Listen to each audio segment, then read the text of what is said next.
So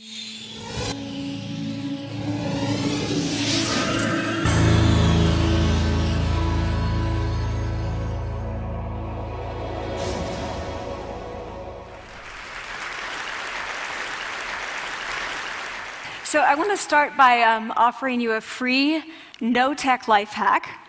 And all it requires of you is this, that you change your posture for 2 minutes.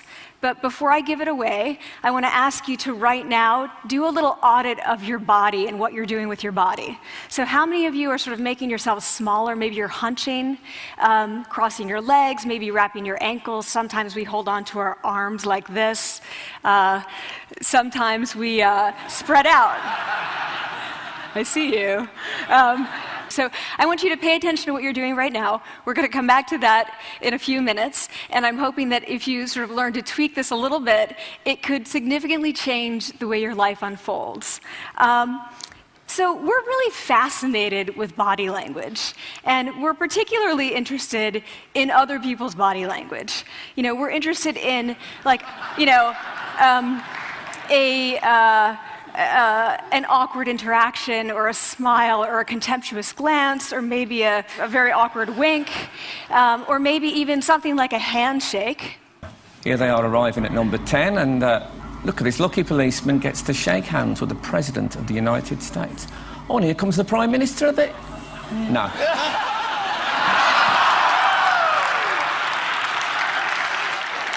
So a handshake, or the lack of a handshake, can have us talking for weeks and weeks and weeks, even the BBC and the New York Times. So obviously, when we think about nonverbal behavior or body language, but we call it nonverbals as social scientists, it's language. So we think about communication. When we think about communication, we think about interactions. So what is your body language communicating to me? What's mine communicating to you? And there's a lot of reason to believe that this is a valid way to look at this. So social scientists have spent a lot of time looking at the effects of our body language or other people's body language on judgments. And we make sweeping judgments and inferences from body language. And those judgments can predict really meaningful life outcomes, like who we hire or promote, who we ask out on a date. For example, Nalini Ambady, a researcher at Tufts University, shows that when people watch 30-second soundless clips of real physician-patient interactions, their judgments of the physician's niceness predict whether or not that physician will be sued. So it doesn't have to do so much with whether or not that physician was incompetent, but do we like that person and how they interacted?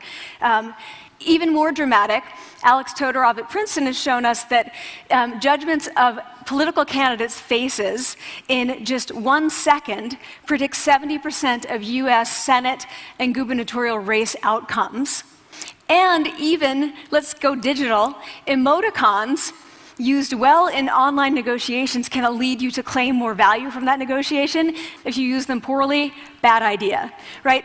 So when we think of nonverbals, we think of how we judge others, how they judge us, and what the outcomes are. We tend to forget, though, the other audience that's influenced by our nonverbals, and that's ourselves. We are also influenced by our nonverbals, our thoughts and our feelings and our physiology. So what nonverbals am I talking about? I'm a social psychologist, I study prejudice, and I teach at a competitive business school. So it was inevitable that I would become interested in power dynamics. I became especially interested in nonverbal expressions of power and dominance. And what are nonverbal expressions of power and dominance? Well, this is what they are. So in the animal kingdom, they are about expanding. So you make yourself big, you stretch out, you take up space, you're basically opening up. It's about opening up. And this is true across the animal kingdom. It's not just limited to primates, and humans do the same thing. So they do this both when they have power sort of chronically, and also when they're feeling powerful in the moment. And this one is especially interesting because it really shows us how universal and old these expressions of power are. This expression, which is known as pride, Jessica Tracy has studied, she shows that people who are born with sight and people who are congenitally blind do this when they win at a physical competition. So when they cross the finish line and they've won, it doesn't matter if they've never seen anyone do it, they do this. So the arms up in the V, the chin is slightly lifted. What do we do when we feel powerless? We do exactly the opposite. We close up, we wrap ourselves up, we make ourselves small. We don't want to bump into the person next to us. So again, both animals and humans do the same thing. And this is what happens when you put together high and low power. So what we tend to do when it comes to power is that we complement the other's nonverbals. So if someone's being really powerful with us, we tend to make ourselves smaller. We don't mirror them, we do the opposite of them. So I'm watching this behavior in the classroom, and what do I notice? I notice that MBA students really exhibit the full range of power nonverbals. So you have people who are like caricatures of alphas, like really coming into the room, they get right into the middle of the room. Before class even starts, like they really want to occupy space. When they sit down, they're sort of spread out, they raise their hands like this. You have other people who are virtually collapsing when they come in. As soon as they come in, you see it. You see it on their faces and their bodies, and they sit in their chair and they make themselves tiny, and they go like this when they raise their hand. I noticed a couple things about this. One, you're not going to be surprised, it seems to be related to gender. So, women are much more likely to do this kind of thing than men. Women feel chronically less powerful than men, so this is not surprising. But the other thing I noticed is that it also seemed to be related to the extent to which the students were participating and how well they were participating. And this is really important in the MBA classroom because participation counts for half the grade. So business schools have been struggling with its gender grade gap. You get these equally qualified women and men coming in, and then you get these differences in grades, and it seems to be partly attributable to participation. So I started to wonder, okay, so you have these people coming in like this, and they're participating. Is it possible that we could get people to fake it, and would it lead them to participate more? So my main collaborator, Dana Carney, who's at Berkeley, and I really wanted to know, can you fake it till you make it? Like, can you do this just for a little while and actually experience a behavioral outcome that makes you seem more powerful? So we know that our nonverbals govern how other people think and feel about us. There's a lot of evidence, but our question really was, do our nonverbals govern how we think and feel about ourselves? There's some evidence that they do. So, for example, when we smile when we feel happy, but also when we're forced to smile by holding a pen in our teeth like this, it makes us feel happy. So it goes both ways. When it comes to power, it also goes both ways. So when you feel powerful, you're more likely to do this, but it's also possible that when you pretend to be powerful, you are more likely to actually feel powerful. So the second question really was, so we know that our minds change our bodies, but is it also true that our bodies change our minds? And when I say minds, in the case of the powerful, what am I talking about? So I'm talking about thoughts and feelings and the sort of physiological things that make up our thoughts and feelings, and in my case, that's hormones. I look at hormones. So what do the minds of the powerful versus the powerless look like? So powerful people tend to be, not surprisingly, more assertive and more confident, more optimistic. They actually feel that they're going to win even at games of chance. They also tend to be able to think more abstractly. So there are a lot of differences. They take more risks. There are a lot of differences between powerful and powerless people. Physiologically, there also are differences on two key hormones, testosterone, which is the dominance hormone, and cortisol, which is the stress hormone. So what we find is that high-power alpha males in primate hierarchies have high testosterone and low cortisol, and powerful and effective leaders also have high testosterone and low cortisol. So what does that mean? When you think about power, people tended to think only about testosterone because that was about dominance. But really, power is also about how you react to stress. So do you want the high-power leader that's dominant, high on testosterone, but really stress reactive? Probably not, right? You want the person who's powerful and assertive and dominant, but not very stress reactive, the person who's laid back. So we know that in primate hierarchies, if an alpha needs to take over, if an individual needs to take over an alpha role sort of suddenly, within a few days, that individual's testosterone has gone up significantly and his cortisol has dropped significantly.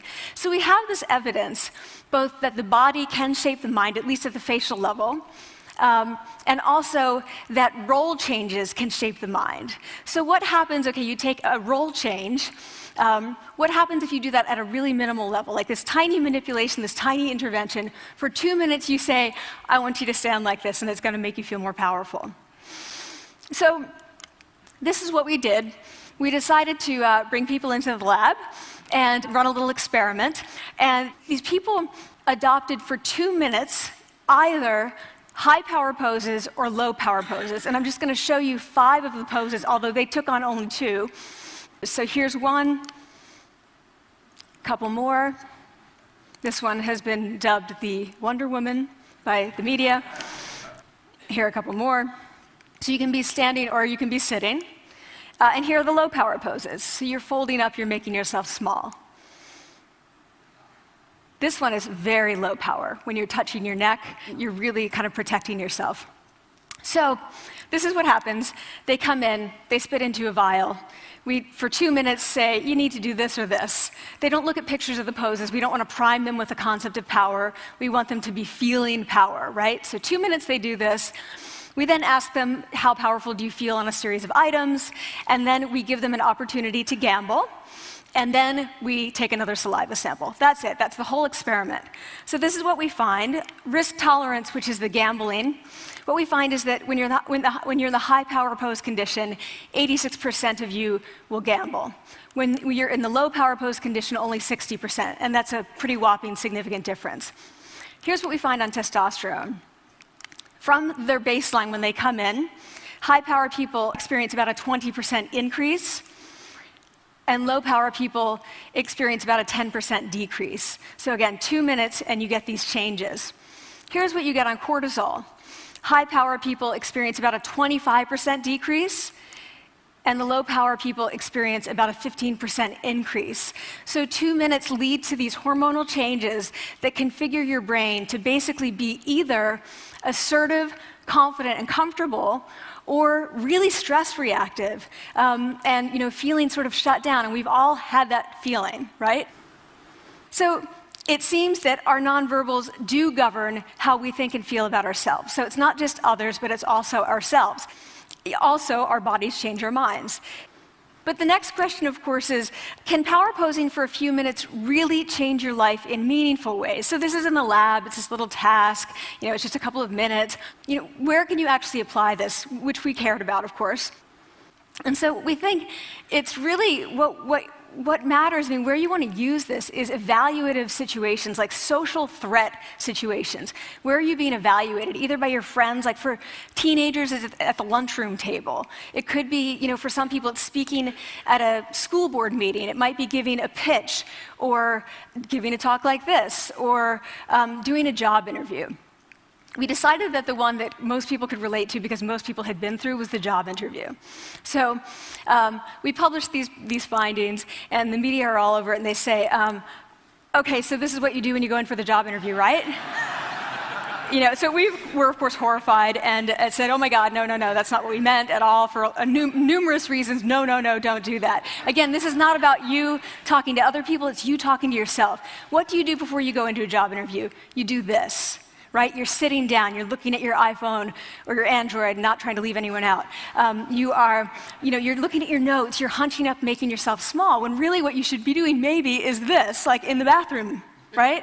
Do that, find 2 minutes. So that's what we want to test, okay? So we bring people into a lab, and they do either high or low power poses again. They go through a very stressful job interview. It's 5 minutes long.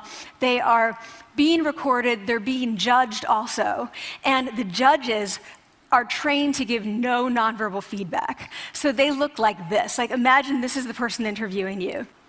So for 5 minutes, nothing. And this is worse than being heckled. People hate this. It's what Marianne LaFrance calls standing in social quicksand. So this really spikes your cortisol. So this is the job interview we put them through, because we really wanted to see what happened. We then have these coders look at these tapes, 4 of them. They're blind to the hypothesis, they're blind to the conditions. They have no idea who's been posing in what pose. And they end up looking at these sets of tapes and they say, oh, we want to hire these people, all the high power posers. We don't want to hire these people. We also evaluate these people much more positively overall. But what's driving it? It's not about the content of the speech. It's about the presence that they're bringing to the speech. We also, because we rate them on all these variables related to sort of competence, like how well structured is the speech? How good is it? What are their qualifications? No effect on those things. This is what's affected, these kinds of things. People are bringing their true selves, basically. They're bringing themselves. They bring their ideas, but as themselves, with no residue over them. So this is what's driving the effect or mediating the effect.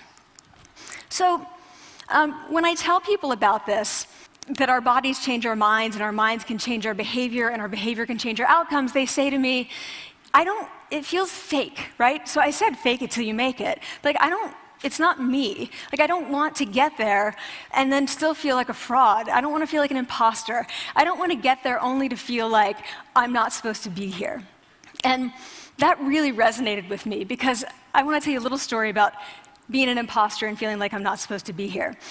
When I was 19, I was in a really bad car accident. I was thrown out of a car, rolled several times. I was thrown from the car, and I woke up in a head injury rehab ward. And I had been withdrawn from college, and I learned that my IQ had dropped by 2 standard deviations, which was very traumatic. I knew my IQ because I had identified with being smart, and I had been called gifted as a child. So I'm taken out of college. I keep trying to go back. They say, you're not going to finish college. Like, just, there are other things for you to do, but that's not going to work out for you. So I really struggled with this. And I have to say, having your identity taken from you, your core identity, and for me it was being smart, having that taken from you, there's nothing that leaves you feeling more powerless than that. So I felt entirely powerless. I worked and worked and worked, and I got lucky and worked and got lucky and worked. Eventually I graduated from college. It took me 4 years longer than my peers. And I convinced someone, my angel advisor, Susan Fisk, to take me on. And so I ended up at Princeton, and I was like, I am not supposed to be here. I am an imposter. And the night before my first year talk, and the first year talk at Princeton is a 20-minute talk to 20 people. That's it. I was so afraid of being found out the next day that I called her and said, I'm quitting. She was like, you are not quitting, because I took a gamble on you and you're staying. You're going to stay, and this is what you're going to do. You're going to fake it. You're going to do every talk that you ever get asked to do. You're just going to do it and do it and do it, even if you're terrified and just paralyzed and having an out-of-body experience, until you have this moment where you say, oh my gosh, I'm doing it. Like, I have become this. I am actually doing this. So that's what I did. 5 years in grad school. A few years, I'm at Northwestern. I moved to Harvard.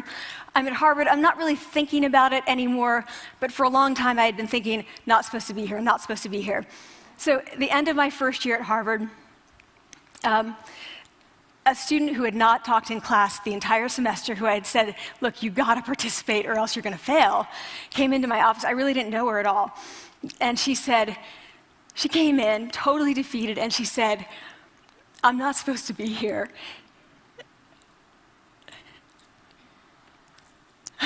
And that was the moment for me, because 2 things happened. One was that I realized, oh my gosh, I don't feel like that anymore. I don't feel that anymore, but she does, and I get that feeling. And the second was, she is supposed to be here. Like, she can fake it, she can become it. So I was like, yes, you are. You are supposed to be here, and tomorrow you're going to fake it, you're going to make yourself powerful, and, you're going to...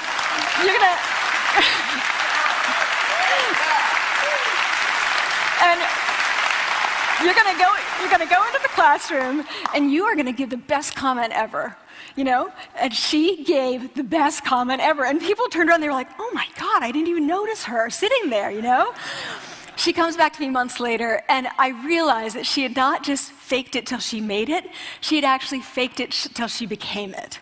So she had changed. And so I want to say to you, don't fake it till you make it. Fake it till you become it. It's not do it enough until you actually become it and internalize. The last thing I want to leave you with is this. Tiny tweaks can lead to big changes. So this is 2 minutes. 2 minutes, 2 minutes, 2 minutes. Before you go into the next stressful evaluative situation, for 2 minutes, try doing this in the elevator, in a bathroom stall, at your desk behind closed doors. That's what you want to do. Configure your brain to cope the best in that situation. Get your testosterone up, get your cortisol down. Don't leave that situation feeling like, oh, I didn't show them who I am. Leave that situation feeling like, oh, I really feel like I got to say who I am and show who I am. So I want to ask you first, both to try power posing, and also I want to ask you to share this science, because this is simple. I don't have ego involved in this. Give it away. Share it with people, because the people who can use it the most are the ones with no resources and no technology and no status and no power. Give it to them, because they can do it in private. They need their bodies, privacy, and 2 minutes, and it can significantly change the outcomes of their life. Thank you.